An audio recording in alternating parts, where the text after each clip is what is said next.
Nicole, Michael Malone said that Jamal just seems to rise to these moments and rise to the occasion. How would you describe his series as a whole, his first time back since the ACL? Yes, he was amazing.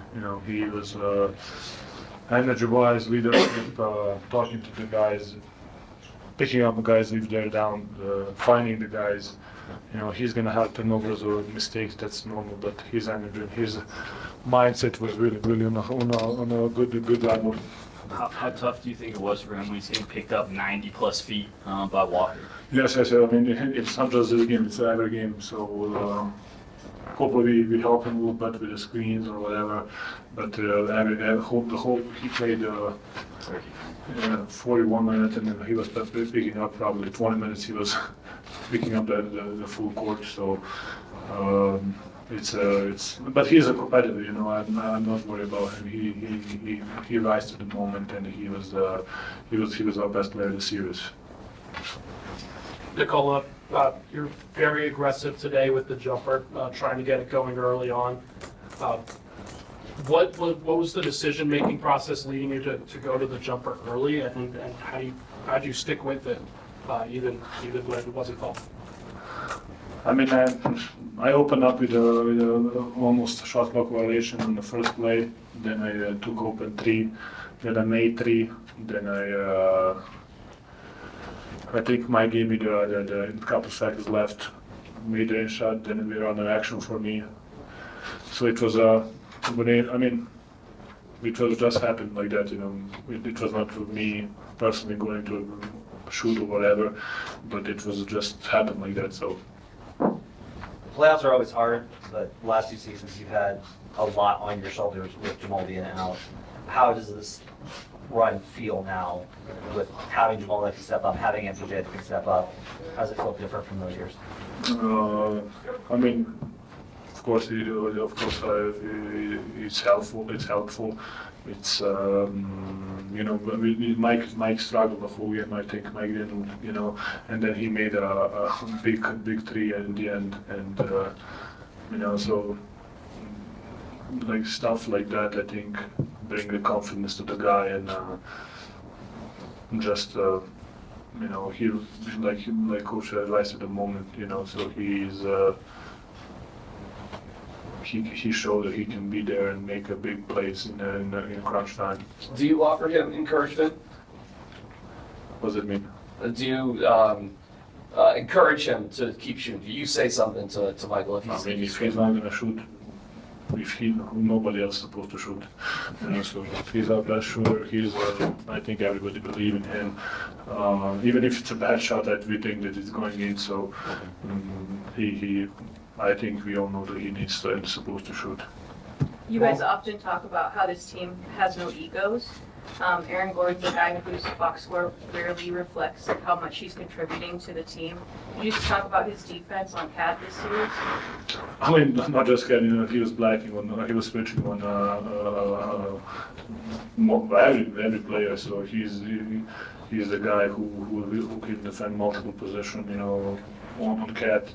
KAT is an amazing player. Of course, he's coming back from the injury, but I think AG made him tough, and he was always next to him, always be there to contest or to bother him. So guarding a bigger guy and talented as KAT is, I think that shows that he's literally guarding everybody, every position on the floor.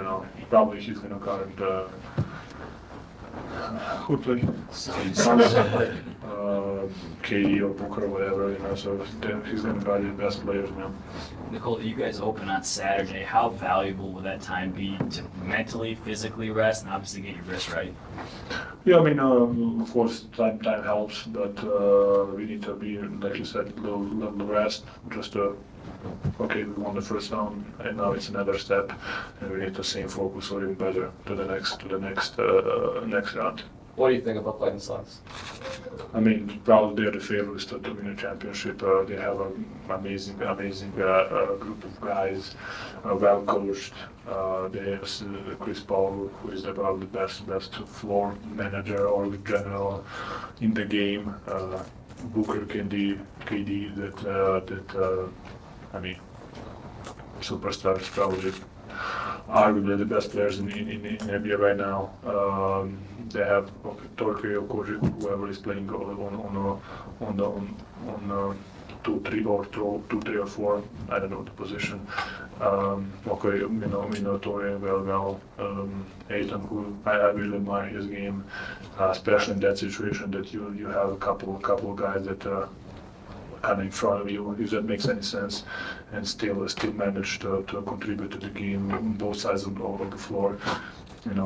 Coach is doing well. Bench, they always have a good bench. Okay, maybe not this series against Clippers, but I think they all had whoever stepped on the floor for them knows the role and knows what to do. So it's going to be a big challenge for us. Does it mean anything to you to get another chance at a team that had knocked you out in the playoffs in the past? No. What did it mean to be named defensive player of the game, Coach? That was unfair. Nicole, how important was it for you guys to not only feel the adversity, whether it was the game 2, third quarter, the loss, this game had a lot of it, to not only feel it but also to succeed and bounce back from that? I mean, it's really hard to win a series. It's not easy. The guys are fighting. The guys are making shots. They don't want to lose. Of course, I think Minnesota is really well coached. They're missing 3 guys in the rotation basically, and they still actually 1 guy from starting unit and 2 guys from rotation. And they still managed to be there every game except the game 1. That was the only one who was like kind of easy win for us. And they managed and they did a good job, So we were just a little bit better this time. How much better can you guys play in the next series, just as a team? I don't know. Hopefully a lot better. Hopefully, I don't know. We will see. How important was it to continue to be aggressive tonight, even when the shots weren't falling? I think Malone said that the free throw line was what won you guys the game tonight. Probably, yes. Bruce made 2 big free throws. I missed 1. I made 1 then in the end. So Jamal made big ones. The technical foul. It was, I think when you play, you don't think about shooting percentage or this and that. You just want to win the game. If you have an open shot there, it's supposed to be a good shot. You just take it. How did it feel to be such a huge part of Coach Malone winning the most playoff games and you being, there for all of them? Yes, me and Coach has, of course, a great relationship since day 1. I think, and he was in my home in Serbia in Sombor. We have a lot of nice memories, if we can say it like that, and on the court and off the court, of course. And I'm just glad that he deserves it. I think he's a hard worker. He's prepared for every game. He's watching from the bubble where we adapt, we adjust on different coverages, different guys, different lineups. So, at least he's gonna try to do something or to change something or just to win the game. One more. Did Micah say anything to you? Yeah, Mike is a good guy. Thanks, Joker. Thank you guys. Appreciate it. Last one, cool.